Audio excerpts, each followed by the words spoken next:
5, 4, 3, 2, 1.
Hey guys, welcome to another episode of the Blade Runner discussion group here on Pop Culture Mindfield. I was laughing to myself that in the credits, none of them are here except for you, T-shirt. Hello, everybody out there in YouTube land. What do you mean nobody's here? Nobody on the credits is here except for T-shirt. Thank God. Otherwise, that would look really stupid. Well, we have Stephen Otten in the chat and in the group to talk about Blade Runner. Squeaky Mouse is here, who knows not a damn thing about Blade Runner. We have Six here, who fucking hates the movie. But it's that okay. is not true. I watched it again, and I made it up to where Deckard is enhancing that photo, which I thought was super cool. And I fell asleep. And we also have Das Wolfen, who got to spend the day with Keith yesterday, I think. Wasn't it, Das Wolfen? Was that yesterday? Or was that today that you spent the day with him? And, of course, like I said, Squeak is here. And it looks like about it right now. We'll see who trickles in as time goes by. I'm kind of hoping that some of the guys will join us from the group that actually are just checking to see if anybody's responding. But for right now, seen things you people wouldn't believe. Yeah. I do it better than you do. Yeah, well, I actually knew records, so no. So? Yeah, it's a one-upsmanship thing. You knew Moses, but you don't brag about that. Oh, it's not true. I did not know him at all. I actually did something this week that was kind of cool. I'm going to add them right now. I went back and I watched one of my favorite episodes of American Dad. And it has a Blade Runner motif that I thought was really nifty. And here's image one. I don't know if you guys have ever seen the episode. It has to do with test tube babies that Snot and Steve have. Gary, that are basically replicants. What? Gary, you could literally saw my scrotum off before I would watch an episode of American Dad. Oh, that's okay. It's funny. There's the image of the band. You can see clearly there. One's Chew, one's Pris, one's Zora, and the other one is Roy Batty. And of course, the Asian lady up on the screen. They made Pris look fat. That's not right. And here we go. I'm waiting for the next one to load. Which one is There Pris? it is. The one with the hair. Blonde, yeah, with the blonde hair. Oh. And wearing the Deckard coat. I thought that was pretty nifty. Another cool shot of it coming up. Interesting fact. Daryl Hannah, her hair is so fragile and stuff that she has to take care of it very carefully. They wanted to cut it for the film, and she was so insistent that they not cut it that she came up with that wig to use instead, and that's how come her hair looks like that in the film. I didn't know that. That's interesting. There you go. Huh. Well, I don't blame her. She had super long, beautiful blonde hair. Her hair is gorgeous. Yeah, because in less than a year, she was in Splash. When her hair was so long, it covered up her butt. Only in Disney, Right. though. Yeah. The Disney version. And it doesn't even look right when it does it. No, it doesn't. It looks so bad digitally edited. It was just like, yeah, what the fuck? Mm-hmm. But It's like copy pasted. But one of my friends posted some really bad scans of that episode up on the Blade Runner group. And I'm like, dude, look, man, I'll just actually take screen captures from the show and not do it with a camera. And I enjoyed it. I thought that was kind of neat that they did that on American Dad. And I still like the show. I don't think it's as funny as it was the first 2 seasons. Same thing with Family Guy. But I watch religiously. Futurama was always my thing. Yeah, Futurama has always been great. But then they got really overly political when they started up again. And I was like, all right, I'm done. It's like, I enjoyed the show before I did. I like it when people are politically neutral. You know, make fun of everybody. But when they start nitpicking it really at specific people, I'm like, okay, dude, come on. That's not cool. So that's why I love South Park so much, because South Park, they fuck with everybody. They do. Nobody. I mean, even after years of working with I just forgot his name, that played Chef. Isaac Hayes. They fucking they murdered his character in the most fucking insulting way. Having him even shit himself. I'm like, oh my god. You know, then they give this great soliloquy at the end talking about him. You know, he was important to us, and we're going to miss him. But you know what? And then they go off on some tangent about what we learned today. But I guess we can get into the meat and potatoes of the first part of this episode, which is we're going to talk about this shit. You know, this was actually the article that came out in 2018 that talked about the potential sequel. This is before the film got released.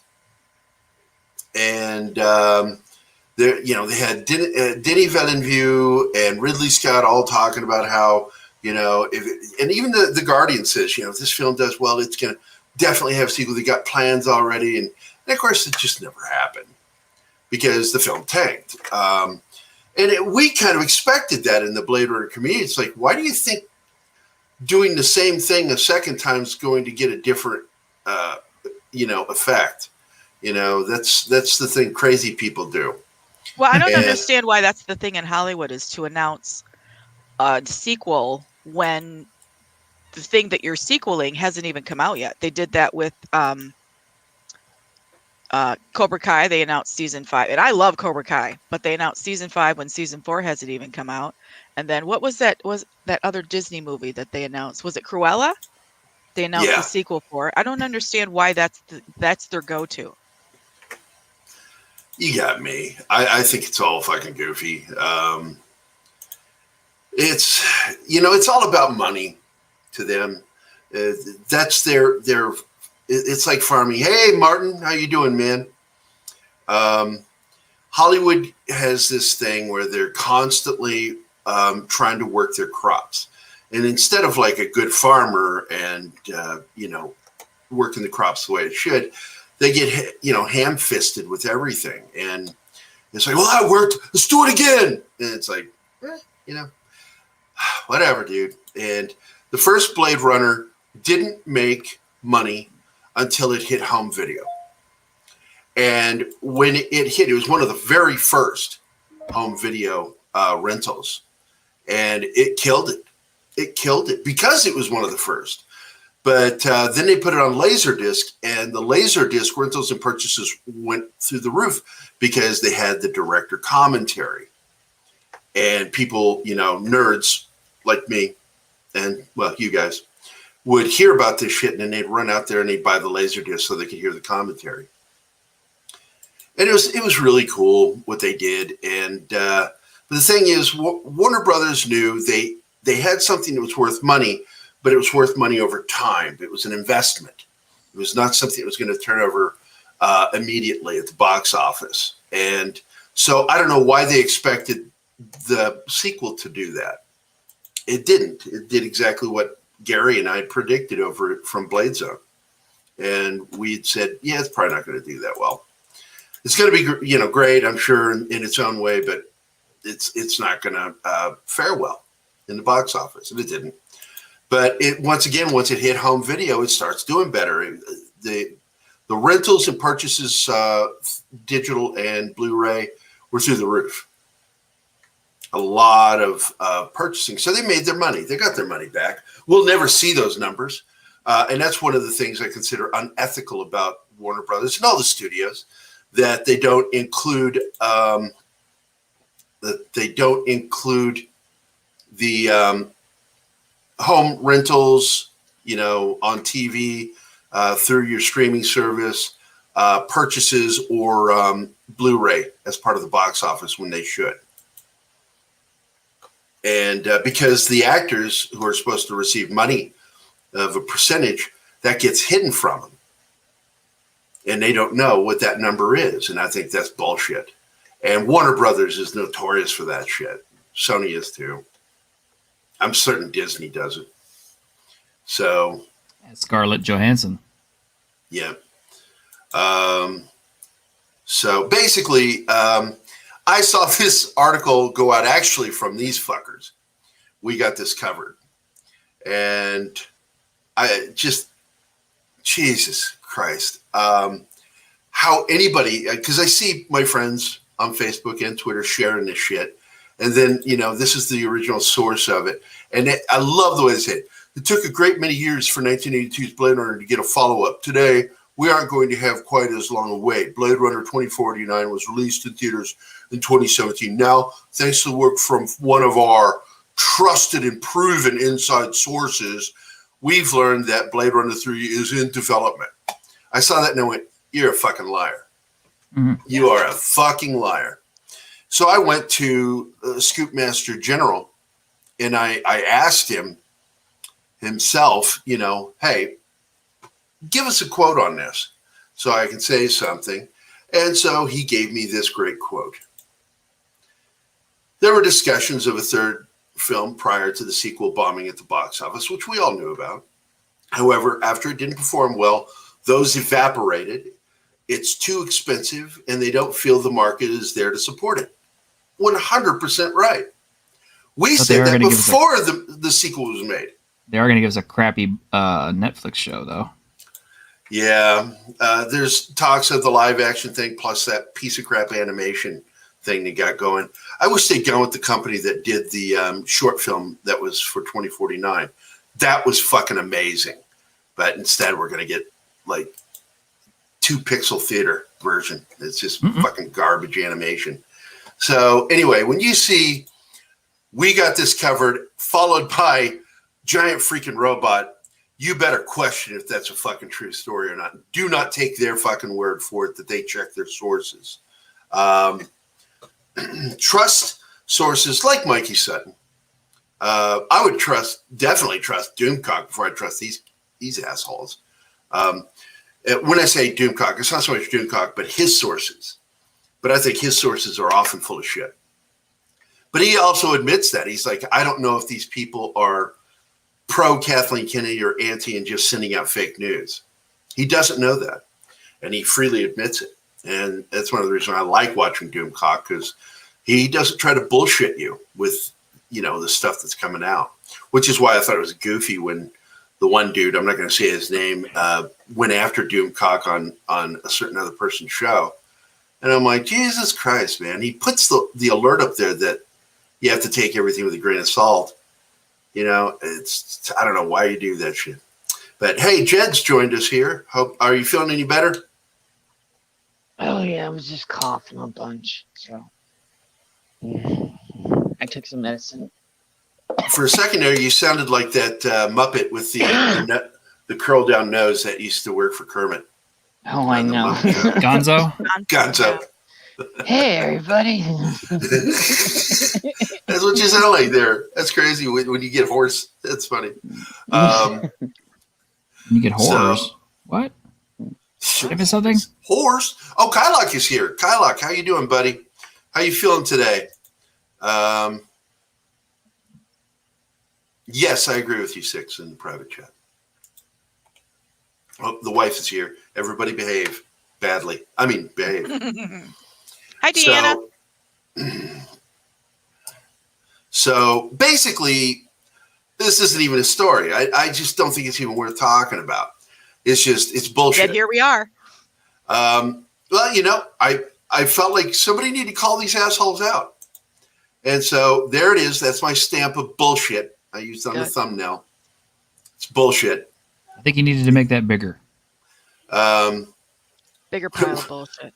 I do like the little joke there. We've got this covered said, Keith says, no one cares what they say. And Chu says, I only see bullshit. I only see bullshit. Exactly. Now let's get on to stuff that's worth talking about, because fuck those guys. Really, you need to get James Hong on here so bad. Gary and I talked again. Gary Willoughby from Blade Zone, and we were hoping that one or the other would have his contact info, because I lost his contact info back in 2011, and he changed his phone number and email, and he sent an email out, and I couldn't find the email, and I realized, oh my God, he had sent it to my company email for a company I used to work for. Oops. And now my former boss, was a friend of mine. So I went to him and I'm like, oh my God, please tell me we still have the servers. He goes, nope, they're gone. And I'm like, mother pus buckets. So I'm going to reach out again to him through his website and see if I can get in touch with him. Because I want to talk to some of the people from the film before we start losing more. Yes. Emmett Walsh and he are both in their 80s now, I thought Walsh was dead already. Oh, Jesus Christ. Please don't tell me that. I feel like an asshole. I actually thought about that too. So.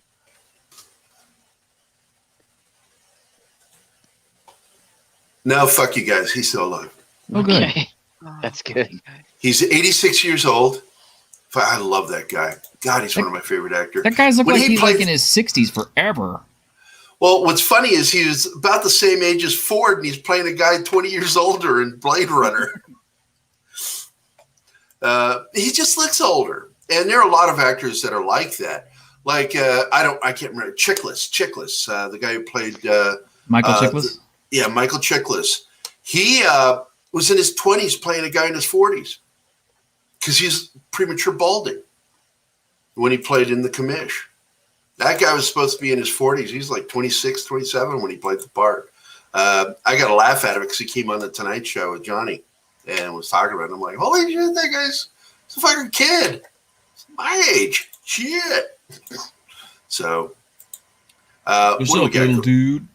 Let's see what we got going on in the chat. It's just they're all talking to each other, except for this one. This one's from my question. I'm feeling kind of better, I guess, but I'm doing okay since football is on and you're streaming. Buddy, you have no idea how much I appreciate it that you show up to our shows. It means a lot to me. It means a lot to me for all you guys. I love the crowd that we have. And it's not just on our show. I know you go to T-Shirt Show. I know you show up to Jed's show. If Stephen Otten had a show worth watching, you'd show up to his show. I just shit on you again. Bring it on. Go ahead. And I keep my OnlyFans show private. I don't want you guys in there. Yeah, hers is pay-per-view. Yeah. I wasn't going to bring up my OnlyFans page, but if you insist. Okay. But I'm glad you're joining us and not just in the chat. I tried to get Squeaky to do it. She's too scared, too timid. She knows me. She doesn't know you. You're weird. He is weird. Everybody knows I'm weird. It's me. It's not like you're saying something new. But Squeaka, I hope you watch it. I always tell people there are two versions to watch. First, watch the original theatrical version, but it's the European cut that has the gory scene where he pops Tyrell's eyeballs out. When Roy Batty does it. And the other version, of course, is the final cut, which my buddy Charlie Deslarica and Ridley worked together on completing.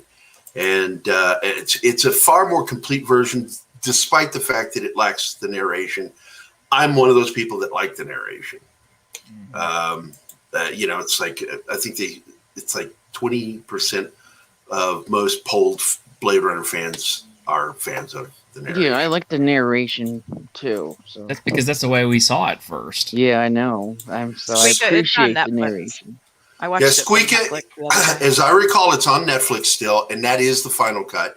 But to get the theatrical cut, it's a little more difficult. And as I recall, you got to get that one, because I got my copy from Microsoft, because they have their own streaming service too. You go through the Microsoft store.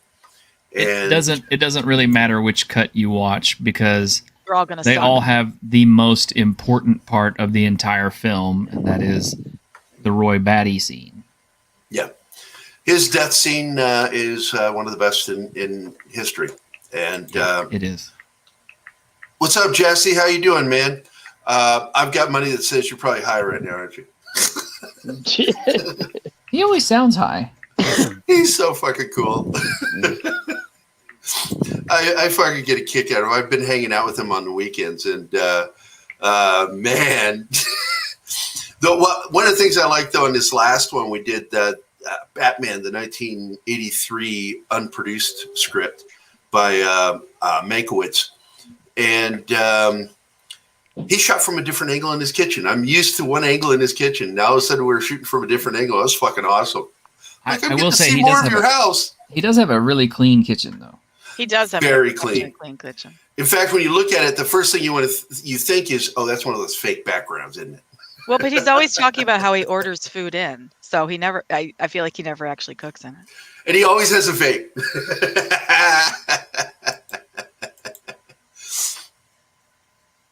Oh, Squeak It. Well, you can also join us on TGIF. I mean, it doesn't have to be just Blade Runner stuff. Saturday night is Blade Runner night, and it's something I've wanted to do for a long time, is just talk about Blade Runner. And the next part of this episode is, of course, talking about Vangelis or Vangelis, however you say it. It doesn't matter. He's an amazing fucking composer. And for me, I don't know about everybody else, my first exposure to him was Chariots of Fire. Mine too. Which is an amazing theme song. I mean, That wow. was also my first one too. So. And then I go to see Blade Runner. And now I want to point out something. There was a movie that came out in the early 80s. I'm looking it up right now. And it was called Thief, starring James Caan. Great show. And that was Tangerine Dream, though, wasn't it?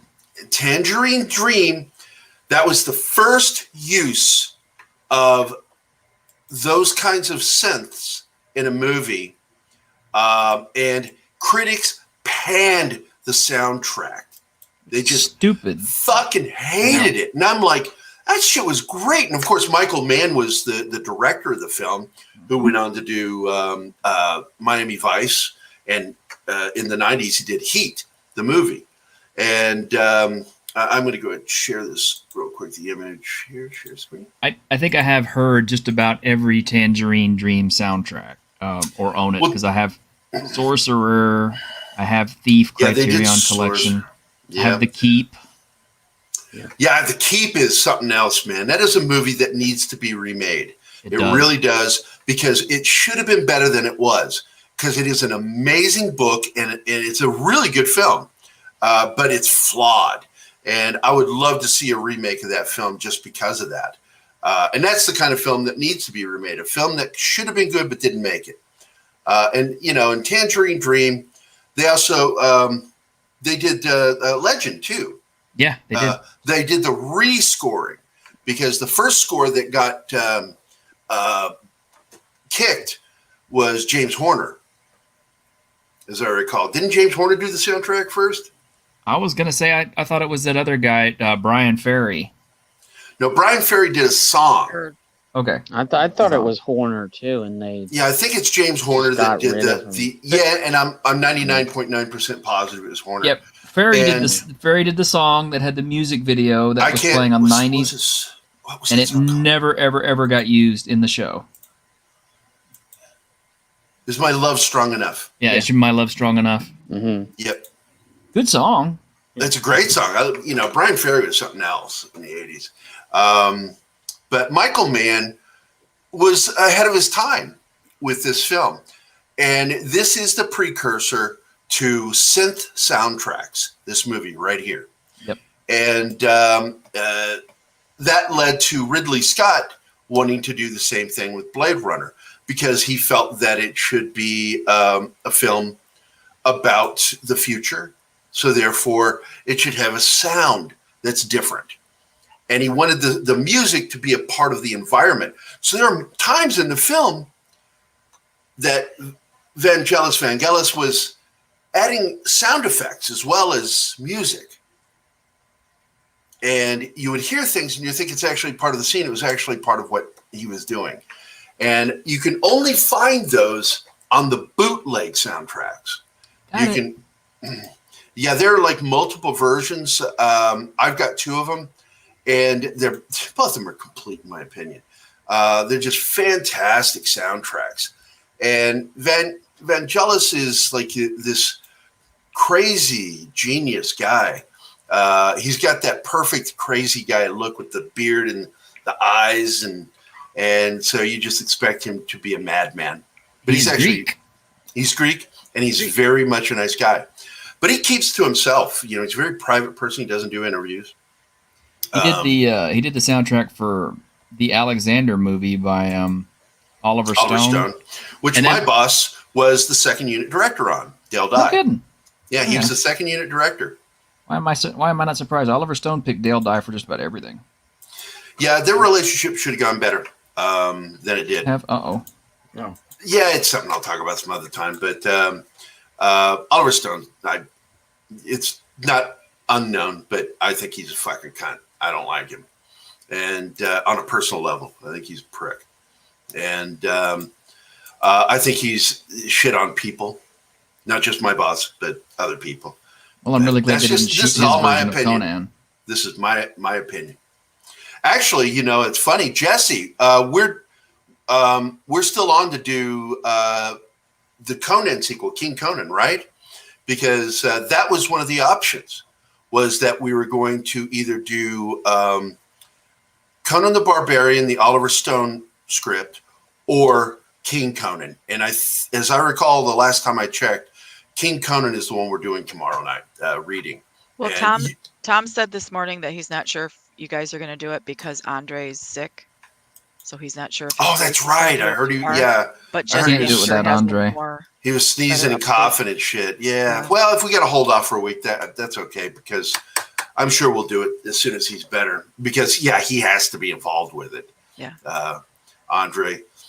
What we're talking about right now is Vangelis, and of course, in the process, we started talking about scripts, and there's another Greek composer, but he's American. He's from Missouri. Is Basil Polidorus. Oh yeah. And he did, of course, Late Conan. Basil. And what a great composer he was. The last really, really good composition he did was Hunt for Red October. I fucking love that soundtrack. That was a good one. But Vangelis, he just, I wish he would do interviews, because Gary and I would have been on this a long time ago, because we're big fans, and would love to get him either behind a microphone or just in an interview over a phone. And, oh shit, what the fuck? I swear to God. Hey, look, these things are going to keep happening. How you doing, brother? Happy Batman Day. Happy Batman Day, man. Was talking about you earlier. I don't know if you heard. Uh-oh. But it was good stuff. But I brought up the fact that you were the one who sent that story today. Which story? What the fuck was a T-shirt? I fucking don't remember now. Oh, the Netflix Grendel thing. adaptation. Oh yeah. Yeah.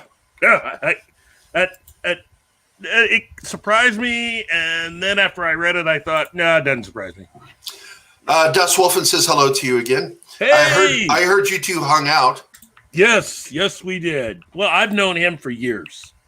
So, Das Wolfen. He let me just say this. He's got some stuff that he's planning that I think it would be good for people to watch out for this guy, because he's definitely plugged in, and he's just a really good guy to know. So be looking for some projects that he has. Yeah, we need to talk, because I've chatted with him a couple of times, but we just I'm so glad I quit that fucking job. Me too. I don't like these late show times. Well, today's fine. But. Yeah, and I think that I'm going to push this back, because I know T-shirt wanted the 6 o'clock time slot, and I may move this to either later or earlier. I don't know. Actually, I've adapted to the 4 p.m. time slot, and it works fine. All right, man, because I'm willing to do that for you, dude, because, I mean, it was really nice of you to move the time for me. I really appreciated it. Well, it helps out Grim a lot, too, and right now, Grim's health is of paramount importance to me. Yeah. I kind of care. No, I really do care. I love that guy. I don't know what it is, man. He just... We don't even talk that much, but some of the things he has said, I just like, oh my God, I fucking love this dude. And one of my favorite moments was when he called a certain person we know a fucking ginger elitist. Mm-hmm. And I about lost my shit because I was thinking it and he fucking said it. Because it's like, oh my God, she was just going on this rant about gingers. And I'm like, please stop. Fucking Grim's the dude, man. Grim really is. If there's a dude, Grim's the dude. Stephen, I'm going to put you on the spot. Why do you like Blade Runner? Why you like Blade Runner? You say you're Blade Runner. Well, my entrance into the world of Blade Runner was through my father, and it was a big favorite with him. It was the first R-rated movie he ever allowed me to see. Wow. It wasn't the first one. It's the same for me. By myself. Yeah. I got to see it. I was just turned 18. Oh. It was, so that was like what, back in the 50s? Ooh. I just said it was far back. Be accurate if you're going to be shitty. I said, be accurate if you're going to be shitty to me. I'm 104. What did you say there, young whippersnapper up there in the top row over there? And I remember in the days of war, I saw a Blade Runner on this thing we used to call a video cassette recorder. And I'm sorry, what was I talking about? Where am I? What are you people doing in my room? For those of you out there who are not familiar with video cassette technology of the 1980s consisted of very large reel-to-reel cassette decks which used magnetic tape to store media on. They did not like magnets very much. No, they did not. Now, I will point out, there was this shitty movie that came out I think it was the 90s, that he did the soundtrack for, called 1492. I can't remember the full name of the film. 1492, Conquest of Paradise, starring Gerard Depardieu. Just the guy. Ridley Scott, I think, directed it too. It's just, I hated that movie. I really fucking hated that movie. I was just like, oh, this is terrible. I saw it in the theater. I did too. And I just was like, the only thing good about it was the sound. Soundtrack was really good. Vangelis just once again knocked it out of the park. And it's that all-encompassing. You feel like you're being hugged by the music when Vangelis does it. Yeah, that's true. That's accurate. That's a good way to say that, actually. Well, this is where the music touched me then. Where did it touch you, Keith? Show me on the doll. Show me on the doll. Show me on the VCR where it touched you. Show me my back part. 1982 was a prominent year for me. It's a year I turned 18. How old were you, Stephen, in 82? Were you 18? I was 9. You're a fucking child. Jesus Christ. And he let you go see Blade Runner? Your dad was awful. No, I'm just kidding. I think Steven's about my age. I didn't see it until it came out on VHS because that was the very first video cassette he ever bought was Blade Runner. Wow. Every time Blade Runner came out on a different platform, my dad would go out and buy it. Oh, so he got laser dedication, disc man. and everything. That is dedication. Oh. And you know, I bought my first VCR because of Blade Runner. When it came out, I bought a VHS, the top loading one. You remember the monster? And That was one of the first DVD. Actually, that was amongst the first DVDs I ever bought when I first bought my DVD player back when they were $400. Yeah, when they started selling DVDs for normal prices, not crazy price, even VHS. There was a period in the 90s where I wanted to get a copy of was it Ang Lee, whatever his name is, that did the movie Hard Boiled. I wanted to get a copy of that film, the Chinese action film, and John it was Woo. like John Woo. John Woo. Yeah. That was it, John Woo. And I'm like, yeah, I want to buy it. So I went to Warehouse, was a big department store for video and music and shit. And I walked in there and I looked at the price of the thing. It was like $90 for VHS. Yeah. And I'm like, Warehouse was always expensive, man. So like, I checked out a copy of Rudy on VHS from Blockbuster and I lost it. And they wanted $90. And I said, well, I guess I'm done checking out movies from you guys. yeah. And it wasn't until we started getting closer to the late 90s that we started seeing a massive drop in VHS prices because we're on the onset of DVDs and Blu-rays. Yep. And so VHS had to stay competitive. So prices started dropping. And boy, I like that. And and then, of course, I actually owned a Laserdisc player. I had a Panasonic Laserdisc player. And I swear to God, I had to replace it 3 times. Because anytime, even with a surge protector, that thing would, any lightning in the area, just fucking kill it. Just destroy it. Well, those weren't cheap, were they? How much? I never had one. oh no, they weren't. No. We're talking like between $200 to $300 for the player. Yeah. But it was under warranty, so I'd get a new one, replacement. But eventually I just gave up and stopped getting it.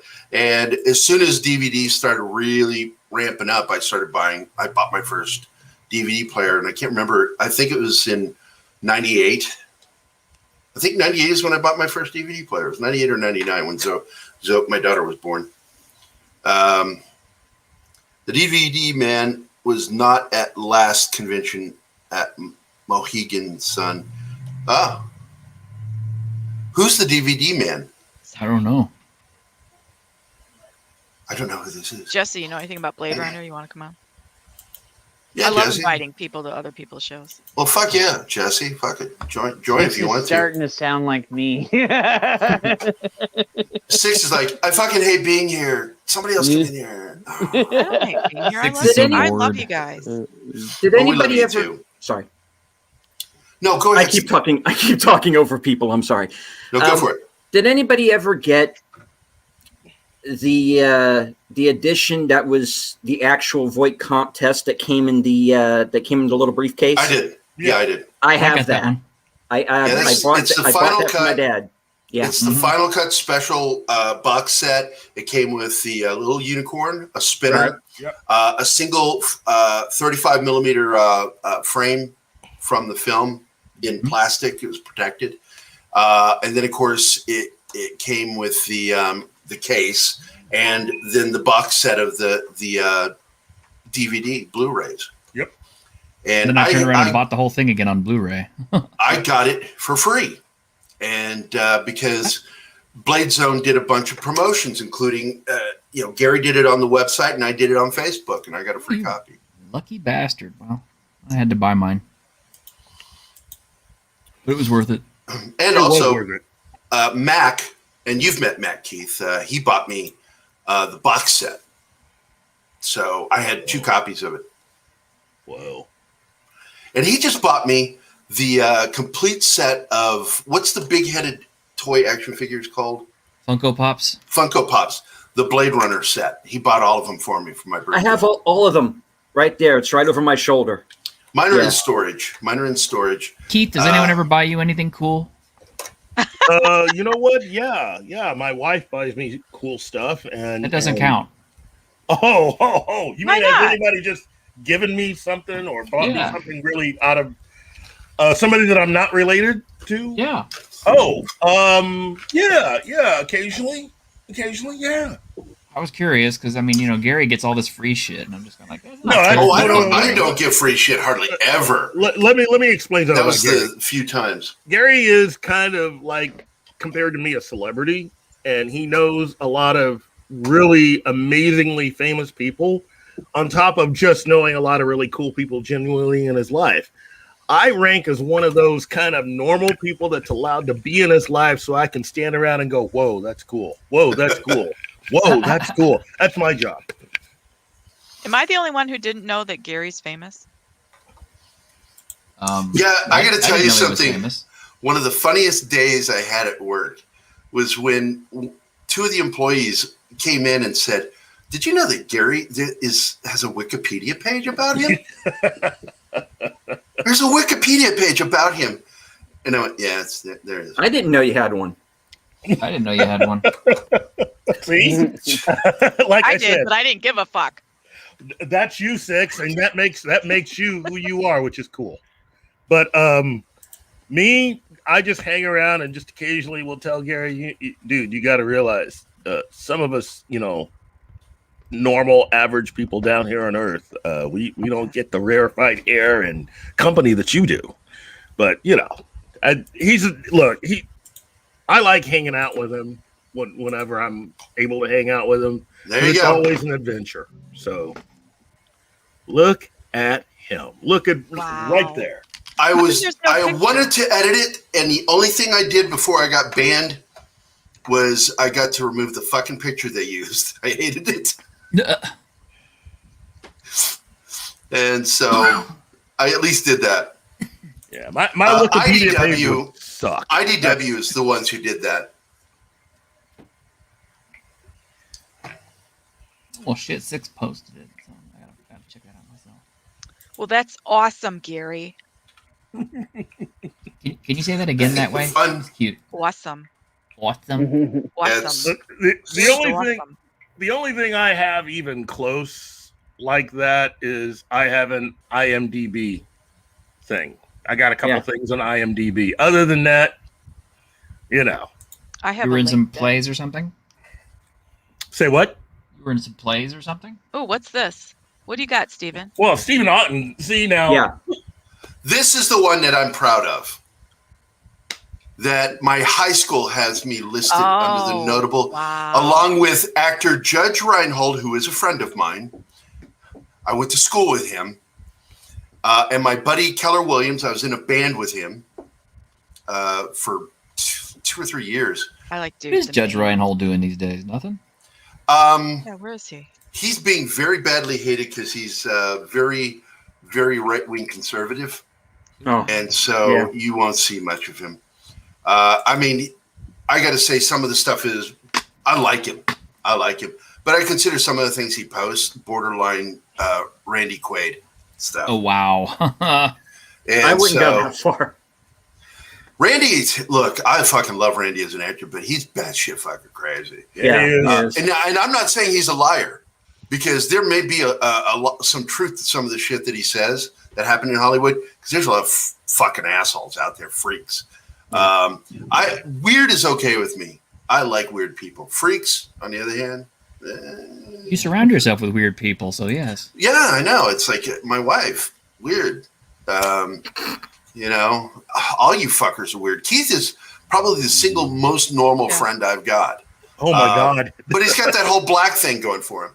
That's right. You had to I can get out tokenize of- him, didn't you? I can get out of anything by just telling Gary that I got to go do black. Do black guy stuff. Hey, baby, it's a black thing. You wouldn't understand it. So, I gotta and go listen, watch Coming to in America. real life, it has gotten me out of so much using that line. So, because people don't know how to react to it. What do you say to that? But were you aware that we got shut down by YouTube last night? No. Keith, I read it on the way back to Steven, Steven shared that video of the Jeopardy episode. I didn't know how long it was going to be, but I wasn't going to stop it. I was just wanting to see what would happen. And yep, they shut us down. And so I had to go back in. They told me it was blocked this morning. And I went in and I edited that entire 10 minutes and 55 seconds out. And boom, it's right back up. So everybody can watch it now and nobody can say shit. What? That was a good episode. What was this? Last Last night's TGIF. Yeah. Jeopardy episode. Yeah. Yeah, the Jeopardy episode with Norm Macdonald. It was my Norm Macdonald episode Oh, okay. where we just talked about Norm and the shit that he did that fucking cracked us up. You know, he's because like before him, Don Rickles was my favorite comedian. But is that the one where he was playing Turd Ferguson? Yeah. It was one of the Yes, one exactly. of the versions. This is the one where he wasn't even a panelist. The camera goes to Will Ferrell and then it cuts back and suddenly he's got his own stand. He drives up on the podium. Yeah, he drives up on the podium. It's like, what the fuck? It was funny, dude. I was laughing during the whole thing. Six was too. We were all laughing. Yeah, that thing was so freaking funny. Will You know who Ferrell's wasn't laughing? reactions. YouTube wasn't laughing, Gary. YouTube and NBC. NBCU. Yeah. And we didn't even play the whole video. That was the weird thing. We actually cut it in half, and they still got us on it. So. Oh, Yeah. NBC will get you if you play 5 to 10 seconds of anything now. Oh yeah, and so my answer to that is NBCU. There's a reason why I don't watch a fucking thing you put out anymore. You're garbage, and they're just the fucking worst network. They used to be one of the best. ABC Oh, yeah. used to be the shittiest network, and then it was NBC and CBS, then it was NBC.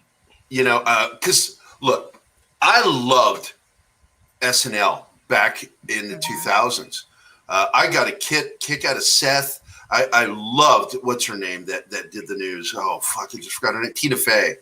I didn't care if they were dogging a conservative. I didn't care because it was fucking funny. Those two guys that took over after him, not funny. I don't think they even know how to form a joke. I wish Dana Carvey would go back to being stand-up comedian because his Me other too. shit is stupid. I like when he shows up on other people's show and starts doing, basically in a chair, he's sitting down and starts doing jokes. I'm like, that's some of the best stuff he ever does. He's funny. Yeah, he is. He's not funny on that shit. I loved it when he showed up on Dennis Miller's show, and it just was like they start telling stories going back and forth, and then he throws out some of his shtick that he's written and goes into the voices, and God, he does the thing with his hands. I just fucking I like Dana Carvey. I just think that everything he does is wrong because it's not where he works. Where he works is live. And stand-up comedy is part of that. I agree with you wholeheartedly. All right, I'm curious. I have Bi-curious? my favorite. No. I made that joke and Deanna didn't get it because she didn't hear the joke because Thoth was saying, "Hey man, if you don't want something, I will do it for you. I will do it for you." I said, "Well, I'm thinking I'm kind of bi-curious, but I don't want to actually do anything. Do you think you could do that for me?" And of course, Deanna goes in. I heard bi-curious. What's going on? My husband's bi-curious? Maybe she was hoping for a threesome or something. I don't know. I just thought it was. Probably was. I went in. I ate dinner with her just before we did this show. and Deanna I secretly wants to explained be the a joke. sandwich. Oh, I'd love No, she does not. Wants to be the Oreo. Jesse says the best thing about NBC is their sandwich shops. Yes, I agree. I've eaten there. Really good sandwich shop. I've also liked their cafeteria, period. I went there one day and they had Sundays. I had a NBC Sunday. It was good. That was not a joke. So it's okay that nobody laughed. Because I'm sitting there going, I wonder if somebody is going to think that was a joke. I was being serious. No, It's hard to tell. I knew you were being serious. It's just Okay. But This wasn't funny. well, it's not it that. wasn't It's meant like to be. it's part of that dark corner of my brain where I love him so much, but I hate him because he gets to go to all these cool. Did you places. just make a black joke again, Keith? Because you went to the Fuck dark you. corner Dark of your corner brain. of his mind. Yeah. You went to Mount Rushmore. I've never been there. I'd like And to I've go. always wanted to go there since I was a little boy. That's because of my wife and her family. That's the reason why I was able to go. Look, if it I were like up to me, if I were not married to this woman and it was just me doing stuff, I probably wouldn't do anything outside of just get out of the cardboard box on the street that I lived in to occasionally, walk into the nearest restroom of whatever place that I'm nearby on and just occasionally wash my hands, use the facilities, and go back to the box. So, but I do stuff because I'm fortunate enough to be married to somebody that is motivated to get out to see a lot of things. I'm pretty much a homebody. Same. Oh, When Monkey is- Jeebus is here. When is So- your wife coming on, Keith? Because as cool as you are, I'll bet your wife's like 10 times cooler. 20 times cooler, and no, she doesn't like doing this. Oh. She'll occasionally, look, I can't even get my twin brother to come on here, even though he listens or watches a lot of this stuff. In fact, all my brothers watch, and my youngest brother seems to think that Gary's one of the funniest dudes out there. Your brother's wrong. Well, I know. I love how both T-Shirt and Steve love to say that, but I prove them wrong all the time. No, you don't. Yes, I do. No, you don't. It's like one night Steven was saying it to me, and I had 6 in stitches as he was saying, "Shit, you see, it's not funny." And she's like cackling from what I said. Yes, Mel is a great lady. I like Mel a lot. she's a saint. She puts up with way more than she should. The first time I met her was when you guys came by and I was doing that book signing. Mm-hmm. Yeah. And I was like, "Oh shit, that's your wife! Awesome!" Yeah. And I think one or both of your boys was there that day too. Yeah. Yeah. Yeah, it's great. Yeah. And this is, I think I introduced her as the woman that I'm working for. So That was back when David Fott and I used to hang out together. It was really sad that our friendship ended. But I still like him. I don't know if he likes me, but I still like him. I apparently hurt his feelings or something. Thank you, Doss. I will pass the word on to my boss. Keith's wife is. Apparently, Culture Casinos is his. So. But yeah, Mel is so nice. I mean, I love it when I get to go to Springfield and I hang out in their living room and we just talk. And, She can just get into any conversation, but she really doesn't do all of this. This is not something that she's comfortable with, and I completely understand because then she has to show the world that she's married to this. Oh, come on. It's not that bad. It's bad enough. Okay, come on. I'm not wealthy yet. Haven't fulfilled my potential. Well,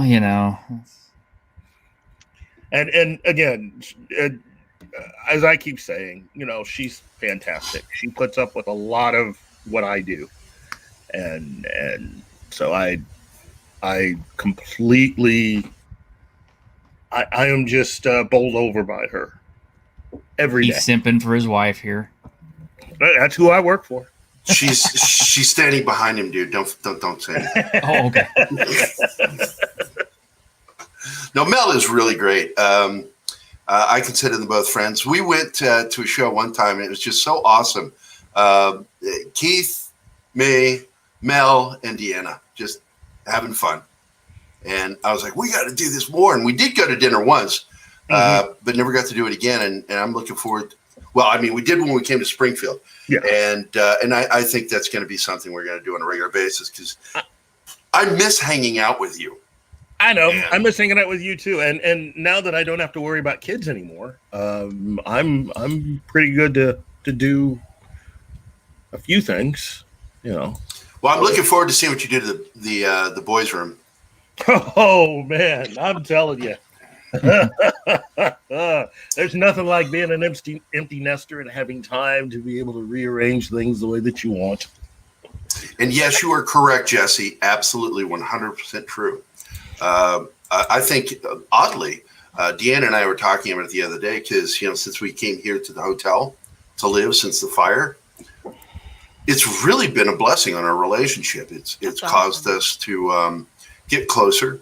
We had a dinner where we just sort of had a very, very deep and meaningful conversation about things. And how are you doing, Cardinal Sin? Wait, is Cardinal here? What's up? Cardinal Sin's here.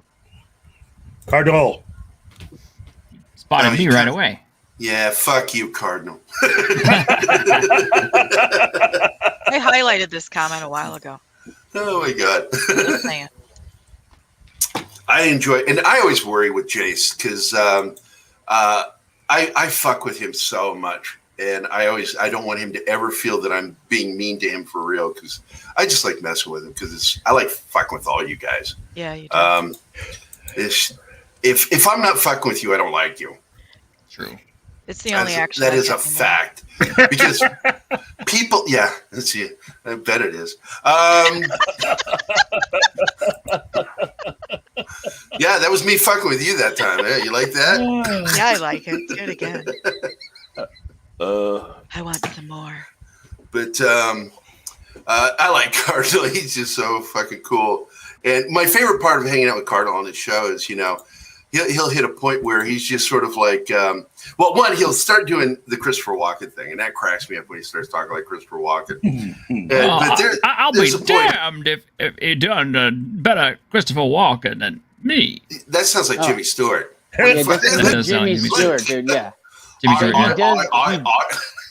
But one night he was one of his medications kicked in, and it was fun. It was fun because he just kind of went off on this little, I think it was about a 5 to 6 minute discussion about something where he just sort of talked.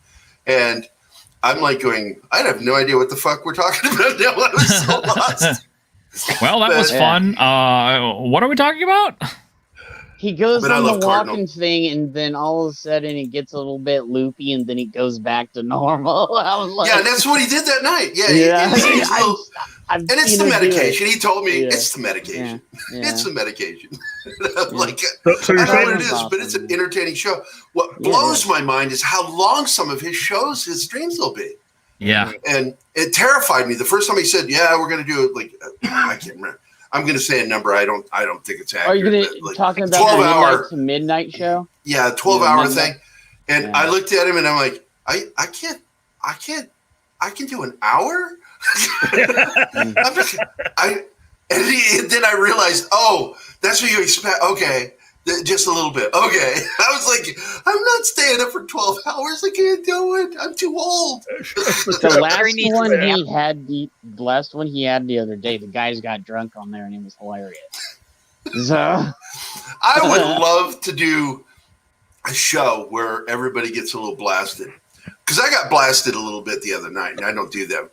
That's the first time in a couple of years I got blasted. No, 5 years since I got blasted. And I was just drinking, having a good time. And then I realized, I'm inebriated. Nice. Wish I was on camera because I would love to do a show where it's like a drinking game episode.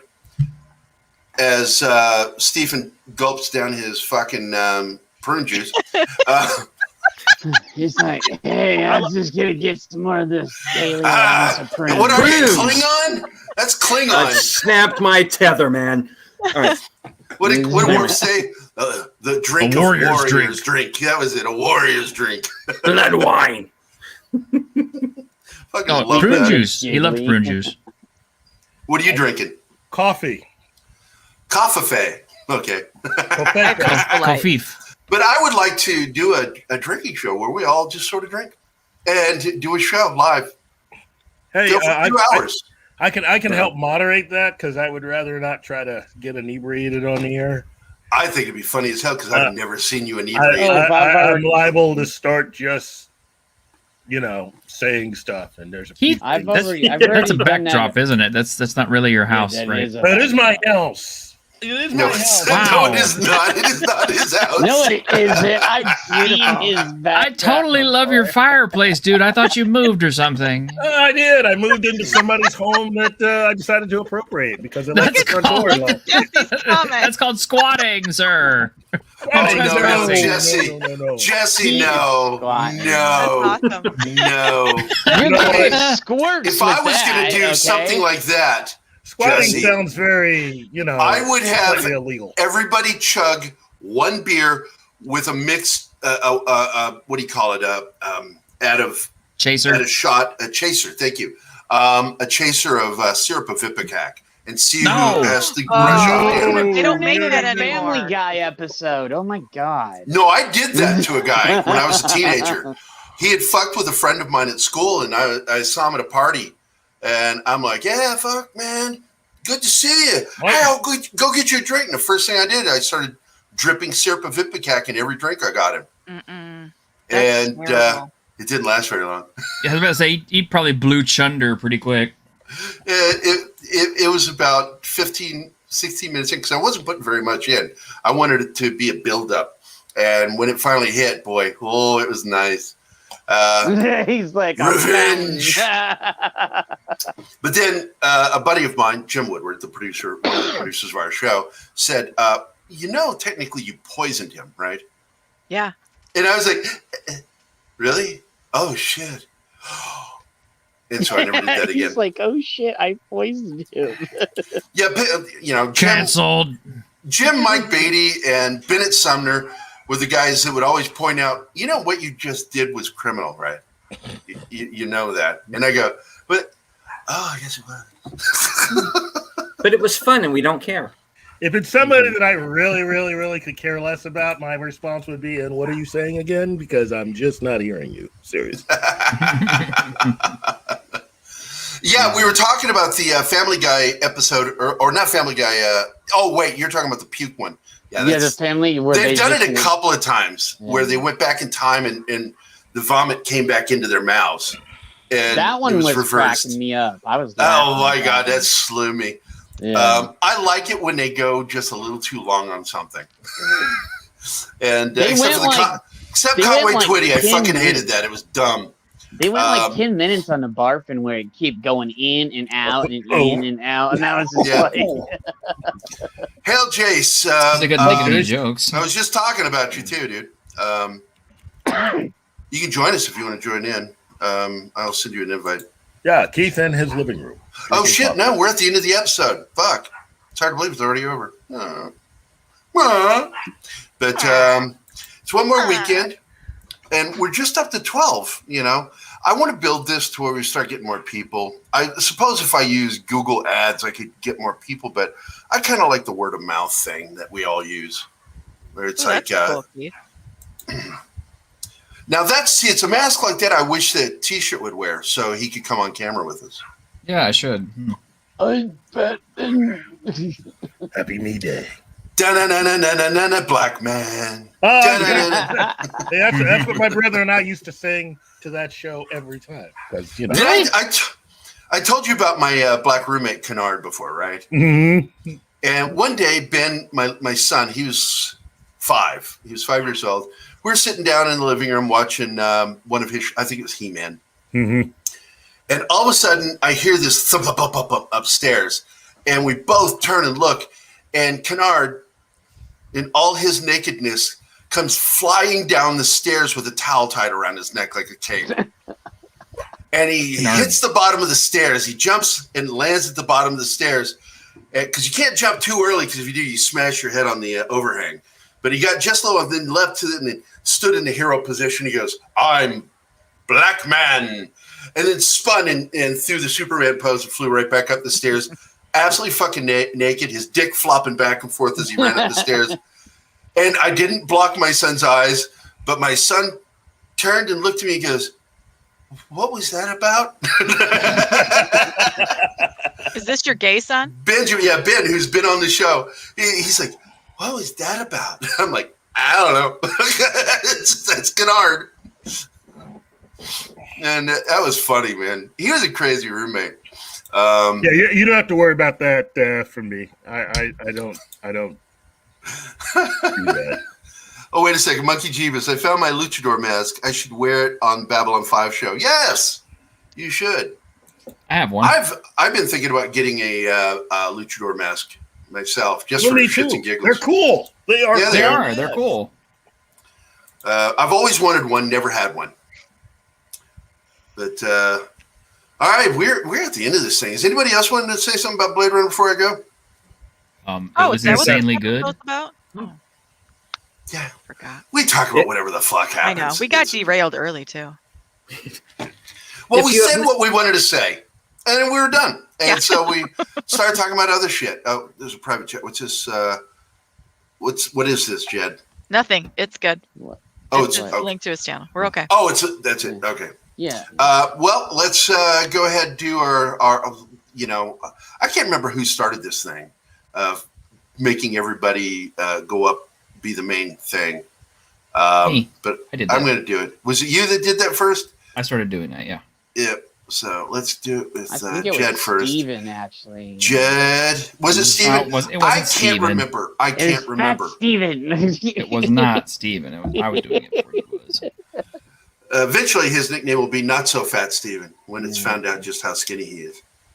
He is a fat imposter. All Not a real right, fat Jed, guy. let's hear it. Talk about your channel and whatever. Say whatever you want. We're at like I think 268 subs.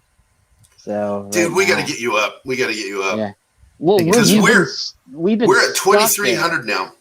Yeah, we've been stuck there for I don't know how long, and people have actually been subscribing to the channel, but it's not going up. Like I think we might have got put in like, timeout. or YouTube something. penalty box. Yeah, probably. Considering what we talk about, that's the reason why That's the reason why me and Retro are trying to set up the other channel. So that one we just do good stuff on there and bad stuff on the other one. So I don't. But yeah, we're if I'm not coughing my head off tonight, I'll be on Snow Doves tonight. So Okay, cool. yeah, and yeah. That was cool seeing Snow Dub. I haven't seen him in a while. Yeah, I talk to him almost He gets like around. every day or so, or every other day. So because he's down here where I'm at, so Right. Yeah, Down in yeah, Phoenix. no, he's up north, east or something. Flagstaff or Snowflake or where? I don't want to give out his Just Oh, okay. yeah. Well, I don't want to give out his address, but I don't mind mentioning. No, I what don't want to city give I'm out in. where he's at. So Okay. but yeah, and then on But you were in Sunday, Phoenix, right? somewhere in Metropolitan Phoenix, I'm right? somewhere in near, the valley. near Camelback, right? 54643 I'm Fullweiler Road. I'm right? so fucking with you right now, dude. Oh, I know. That's what's funny is because I'm nowhere near any of that. It's the white trailer next to the 82 Well, just so you Datsun. know, Jed, we're all praying for you to go through puberty. So Why is it Yeah, got to I've be been a praying white? about that for like 25 years. So earlier, dude, he was like so rough in the voice, Keith. I said he sounded like the dude from the Muppets. I that took worked with medicine Kermit. and it just went. Hey, Gonzo. everybody, how you Yeah, Gonzo, and everybody's like, "Yeah, he really does sound like Gonzo." doing?" All right, I let's don't know. Kermit? let's get I- Stephen on the stool in front of the light. There we go. There's Hey, everybody!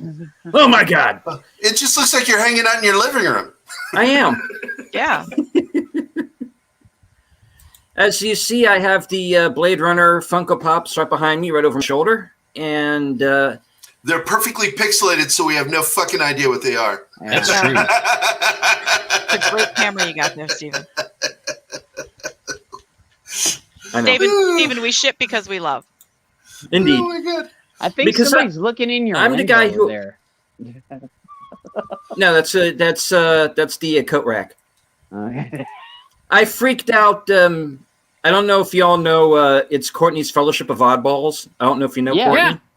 Yeah, I freaked out. I freaked out Devin on her show one night because we were talking about horror movies, and I had the room really dark, kind of like Pete does. And Devin's like, "What's that over your shoulder?" No, that's it. Just a coat rack. It's all good. You didn't fall for it. Don't turn around. You got anything you want to promote, Stephen? He's safe. He's not having favorite channel of sex, yours, so. or somebody you Not mod for tonight. that I'm you not wanna anyway. promote? I am going to, in a couple of hours, I am going to be on Rambling Canucks channel for their karaoke Cool Saturday beans. night. And I am going to be singing very badly, as per usual. yeah. But I'm going to do my best. And hopefully Andre will be healthy enough to do King Conan this week. I'm looking forward to it, but we'll see. Me too. So there we go. Oh, Steven heard me sing for the first time last week too, I think. Were you there last week when I was doing that? I probably was. Yeah. It was bad. Like, Awkward. yeah. Yeah, it's Not great either. So all right. So okay. Thanks, Stephen. I'll show myself out.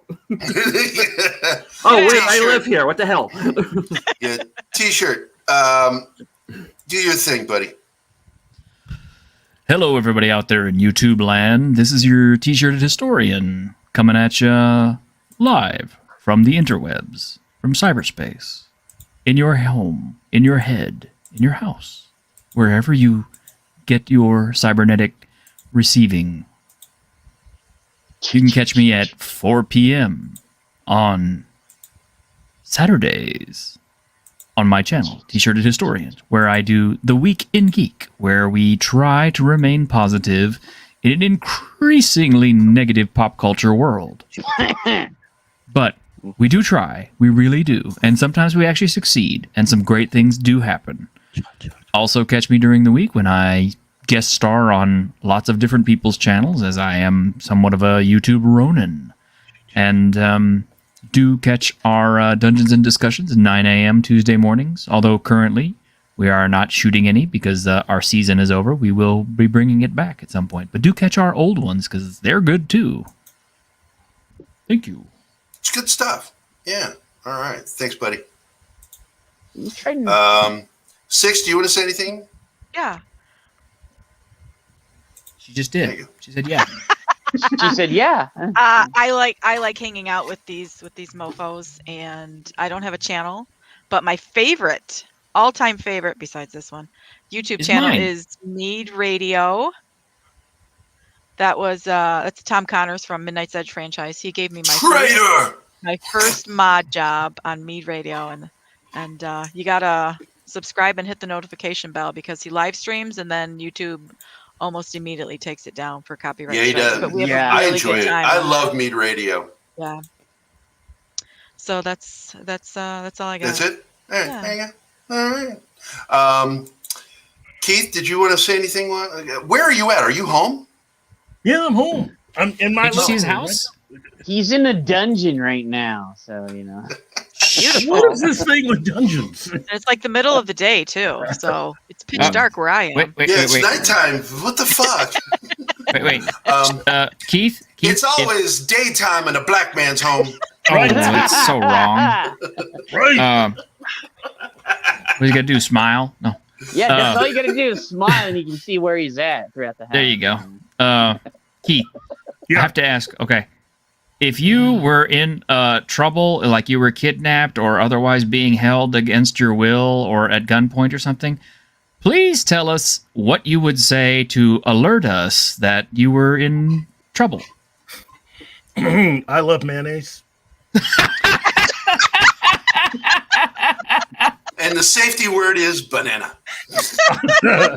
Yeah, because my real safe word is blueberry pancakes. Oh, Um, Thank God it's not blue waffle. So. yeah. Yeah. All right, I'm going to go ahead and go over some stuff. First of all, this is going to be my next. This is what I want to be when I grow up. That's Fat Vangelis. Oh, that's not funny. I hope he's happy. I love this guy. Fuck you. He's got a few million. I'm sure he's happy. Oh, I guarantee you. And he doesn't have to do interviews, and he still makes money. Yep. But I love that guy and his music. But next week, I don't know what we're going to talk about, but it'll be Blade Runner related, and then we'll venture off into some weird fucking territory and start talking about anal warts. But right now, basically, I'd like to point out that I'm very happy that Grim showed up tonight on your show T-shirt. It was really good seeing him. I'm glad Keith made it to the show tonight. That was great, even though he missed our show last night.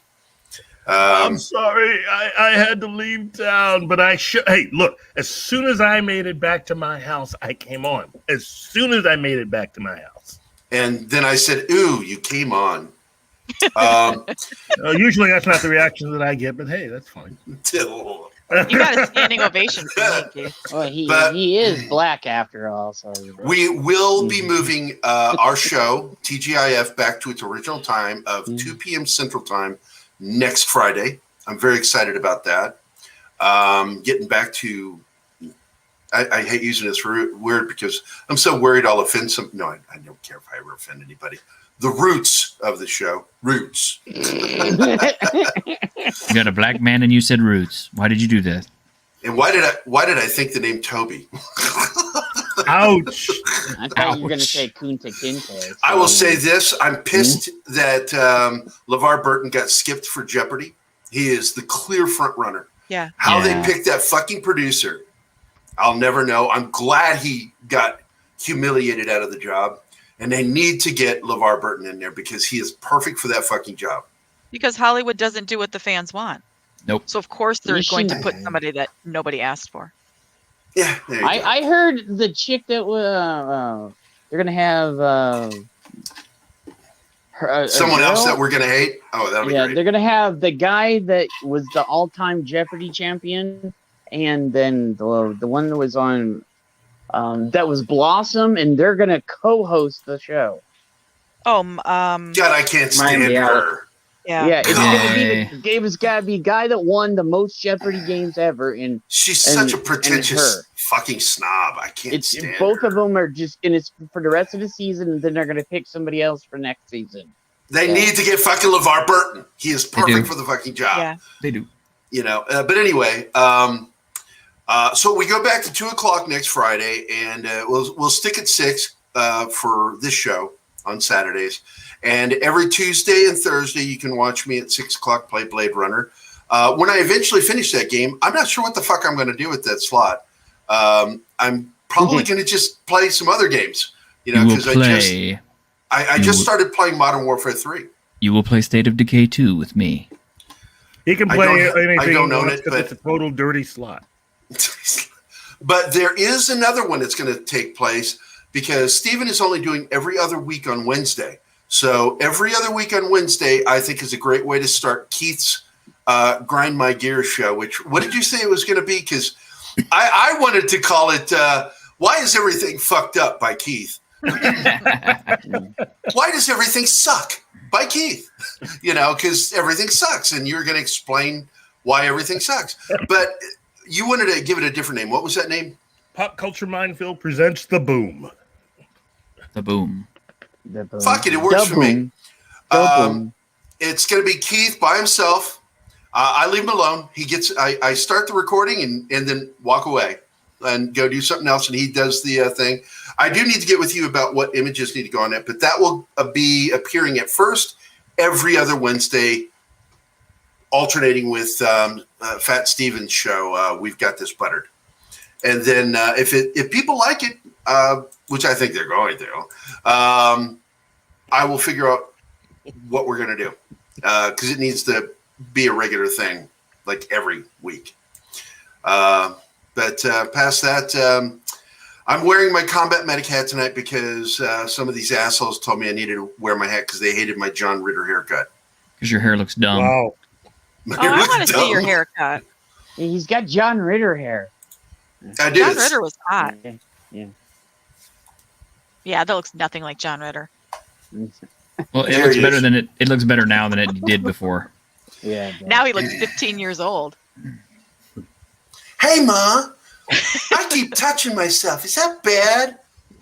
Hey, do you kids know where we can get some things for over here, yo? Oh, there's another thing I've been thinking about toying with, and see what you guys think of it. Mm. It's just a single episode of me just telling fucked up stories from my past. I like that idea. Oh, And that having a live audience with me on the show, so you guys would actually, I would allow, you could hear you, but they won't see you. It'll just be me telling fucked up stories from my past. That sounds cool. like every time I try to have a production meeting with Gary. yeah. Oh my god, that's like every time I go on Toxic Tuesday with Nick or in Foul Balls. That's a Tuesday. And I want to address this comment, Squeaka. It's everybody's really good at faking it. Well, Except Squeaka, me. I do have I'm to tell actually you, really that intelligent. I posted on my page, those of you, that classic poster, I had it on my wall. Those of you who think you know it all are annoying those of us who do. I love that poster when I was a kid. She says, Monkey, dude, I got to tell you, I passed my first and probably only kidney stone back in December of last year. And I was in the ER with it. It was, and I've been shot and stabbed. And I'm telling you, man, that But was obviously not enough. fucking painful. Obviously not enough. Did you ever squirt out a kid, Gary? How about that? That pain. It's Yeah, more but painful baby. than. Well, if you ask Zoe, I had a butt baby. I shit her out. Uh, I told her that too. Because her mother wasn't involved. She didn't know her mom. So one day she was in kindergarten. She came home and she goes, "Daddy, how was I born?" And I'm like, "Okay, I don't know where to go with this. Fuck it. I'm just gonna say whatever." So I told her. I said, "Yeah, I rolled over in a wet spot, got pregnant, and 9 months later, I shit you out. So you're a butt baby." And you see that toilet over there? That's where you're born. yeah, and she had the most astonished look on her face, like, "What? Really?" I'm like, "Yeah, fuck it. Yeah, sure. Yeah." That's what Look happened. at Keith. Keith knows my daughter, so Yeah, look. All these stories he tells, there's something you got to understand about Zoe. She is a really, really cool young lady. I'm serious. She is. she's basically me, but with boobs. It's just so funny. Yeah, but It she's trips beautiful. me out. Yeah, well, I always said that when I was younger too, I was pretty, and it's true, I was pretty. I When want was to. young. I want to say I just got a message from the Wake Down, and he said to say hello to everybody, and he's Oh, putting things in Oh. place and hoping to be That's back good. with us soon. Yeah, I've been, it's like, my God, how long is it going to be before he gets to move into his place? You know? oh, he's already there. He's already there. Like it's just him setting up computer stuff now. Yeah. So Okay, good. Well, Yeah, I hope that's he's all going to it be is. back soon because, yeah, I miss him. Yeah. Yeah. The person I miss most, though, is fucking White Keith. Yeah. It's just like he's just been gone for like the longest time, and it's really odd. You know, it's odd. Christopher Walken. It's odd. How much I miss that guy. He's so nice and really, really white. I mean, I thought he was an albino when I first saw him. I actually did too. Like literally. Yeah, like that kid Whitey in Me, Myself, and Irene. You know, that's what he reminded me of. And And you want to He's get really Gary not, talking for a I couple think of it's hours? It's his lighting because I've talked to him on his tablet, and he's not that. I'm Tail. sorry, what Monkey Jeeves just said. Yeah. I had Gary with boobs. That's Benjamin the one I Hindy. don't want to have. a good old friend of mine, Benjamin Hindy, who's still a friend of mine. And we were playing a game back in, I think, 97 or 98.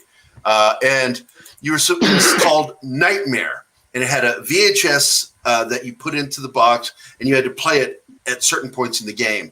And you had to put I write out your nightmare and put it in the little thing. And at the end, you get to read what your nightmare was. And his was, I'm serious, it was on there. It says, Gary as a gay man.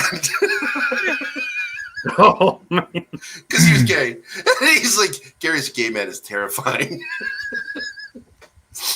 Oh, man. I thought you already had boobs. No. But I'm glad you're looking. Oh. Remember when we were talking about Blade Runner What? about an hour That was like ago or so? Yeah. yesterday Yeah. or something. Yeah, that was cool, huh? I remember those days. There was we were talking about Blade Runner and DVDs, and there was a reference to Chariots of Fire, and then my Yeah. brain staticked out. Yeah, but we always eventually make our way round to Gary's boobs. I Yeah, really now I wanted got to to hear share more a about story with you, Stephen, because Wait a you were minute. talking about Gary. that night. What? Gary. I actually really wanted to hear more about John Del Vecchio. What about Del Vecchio? Tell me about Del Vecchio. He's a good friend of mine. me, He was, tell in me. fact, he was a business partner of mine for almost 8 years. Uh-huh. And John Del Vecchio is the best-selling New York Times best-selling author of The 13th Valley, the single greatest Vietnam War book ever written. It was the Bible on the set of Platoon. Every single person involved with that film, including Dale Dye and Oliver Stone, had a copy in their back pocket at all times. I, of course, was blessed to doing the latest edition of the book, the artwork. And John and I we're just really good friends. We get along. Trips me out sometimes because he's a lot further to the right of me politically, and he'll say something that freaks me out about as much as one of my lefty friends would say about violence, and I'm just like, dude, no. But the guy's brilliant. He's fucking brilliant. But I poke fun at him. My favorite John Del Vecchio joke, and he always laughs when I say this to him. I said, John, I swear to God, if you were to write an essay about 60 minutes, it would take you 2 fucking hours. Because he is long-winded when it comes to explaining stuff. And I love that about him, but there are times when it's like when you're publishing something like my graphic novel, Code Word Geronimo, for IDW, and he had to write the afterword. I'm like, dude, shorten it. It's too long in the tooth. And that's been one of probably the biggest criticisms of John Del Vecchio with his books. Even one of my childhood friends, Mike Anderson, who I lost in 2013, good friend, he said, I love that book, but man, it was like 200 pages too long. And I'm like, yeah, because it's not like he's writing a sit rep. I have a friend who writes like everything's a situation report, and I hate that. But John really goes into detail about stuff. But I highly recommend you read 13th Valley. If you want a really good assessment of the war from a guy that was there, Del Vecchio is the dude. His experiences in the hills of Vietnam, just horrifying. And of course, Jason's talking Gary with boobs. Oh, the Wake Down's here. Yes, there he is. Oh, that's okay, Wake Down. I'm just glad to hear that you're getting shit set up there. Look forward to getting you hooked up and getting back on the show. And I want to get over there on your show too, so I can say goofy shit over on your channel. Meh. But glad you're here, buddy. Glad you're here. Jace, yeah. The only person who's ever seen my man boobs is Fat Steven. It was by accident. It was funny. They but I've heard him Crisco describe on them. one another. So What's that? I've heard Fat Steven describe them in great detail, though, so I feel like I've seen He them as well. exaggerates everything. He exaggerates everything. But yeah, it was dark, and I was sick as fuck because I just got my second injection. This is And how we're a in a porno chat. starts. And I it accidentally, is. because I didn't have my glasses on, and I accidentally hit stop cam instead of leave studio. And I looked up and I saw him. He's sitting there. And so I just did what comes natural with me because I'm a fucking idiot. I went. I did the pose. I bet Steven was like, I want you to rub. Oh, some he went off Crisco on one of your his chest." typical fucking no rants. Where He was where beating he off makes it to that far more for days. monumental and important than it really was. But it's funny. I don't give a shit. I really don't give a shit. It was funny. Yeah. Wakedown's like has me over there perfectly because Yeah, I got to watch out because if you're monetized, although I've He's been not. told, okay, Not monetized. I've been not. told to be careful when I go into people's channels that are monetized because I don't want to get their show canceled because I'm going to say something fucked up or cunty or twatish or. And by the way, Jed, you said twat earlier with Grim. The word is twat with the English. I don't know if you knew that. Oh yeah, I fucked it If up. you're British, you don't it. say twat, you say twat. The minute I twat. said it, I was like, I fucked the word up, man. Yeah, way to go. Just shook my head at you. I'm like, Jesus Christ, you fucking heathen. Well, I am kind of like under the weather, so I'm like, fuck it. Oh, don't use that as an excuse. All right, man. Thank you guys for being here. Jed, 6, T-shirt, man. I love you, brother. Keith, you are my brother. Stephen, you're okay. I like you. I like Steven, I'm okay. too. He's cool. No, I like you, man. You're really cool. Me and Wakedale have the same opinion. Like we're like just whatever. We'll never be monetized anyway, so fuck it. Let the chips fall. I'm always happy when somebody tosses a couple of bucks to us. It's really nice. But I got to tell you guys, it's been great. Squeaka, Wake Down, Martin. I want to thank Jace for showing up. It was really nice of you. Jacob showed up too. That's another friend of Keith's and mine from Springfield. Monkey Jeebus is awesome. Das Wolfen, another friend from Springfield. And oh shit, my buddy Christopher came in. I didn't see that. Christopher, oh dude, he's been on our show as a guest. He's a filmmaker. He was involved with Harbinger Down, which is a very thing-centric horror film with Lance Henriksen, and I enjoyed the crap out of it. Of course, Squeaka, we love you. Pop culture activist, fuck you. Fuck you too, brother. I'm scrolling through to see who else showed up. Of course, Jesse, dude. Fuck, man. I love Jesse. He's a hoot. I hope we get to do the show tomorrow. I hope Andre feels better because I really enjoy those table reads, and you guys should come watch it. You know what? Again, it's having all those people on there. It is great to listen to those table reads, and as someone that enjoys listening to full cast audio. Well, Tom was shocked that I actually know how to act and was doing performances, and I read flawlessly. And so he's like, "Holy shit!" So he keeps asking me back. Flawlessly. Yeah, it is flawlessly. Absolutely, you are perfect in every way. No, I'm talking about reading. Jesus Christ, you guys conflate things too much. We're even with his pepperoni. Cardinal Sin was here. Thank you. Let's see who else was here. Let's see. Oh my gosh, we're still at 11 right now. Brightest Day came by. Yes, Brightest Day. A lot of cool people, and Tim Possible, of course, came by, and it was nice to see him. Well, that was it, and I'm done talking to this microphone. I'm starting to smell like my breath. I like your breath. Well, did you fart on it? Like,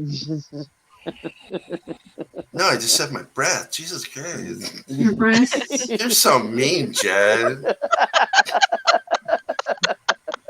That was a good one. Jesus, now I'm like Mr. Slave from South Park. Jesus Christ. If you don't do it, he's going to come back and beat me. Jesus Christ. I love that fucking show. Keith, anything else to add? Otherwise, I think I'm just going to end this show. Happy Batman Day, everybody. Yay. Now I got to go do black guy stuff. All right, let's do, well, it's sort of Batman related. You ever dance with the devil in the pale moonlight? Love that one. This town needs an enema. I prefer the full scene, but For Jace, if you're still out there. Hey, Sweden. Not Swedish, Mac, the Norwegian. That's for you, Jace. And I guess because this is Blade Runner, we will end on a Blade Runner thingy. He say you Blade Runner. Tell him I'm eating. And then I'll just do an outro with our typical thing, because I have not made an outro for this show yet. Oh, wait, no, I have one. Yes, here it is. Where are you? It's Keith. Yeah, here we go. Hey guys, thanks for watching Pop Culture Minefield. If you've enjoyed the show, please remember to like and subscribe, and don't forget to hit the bell icon.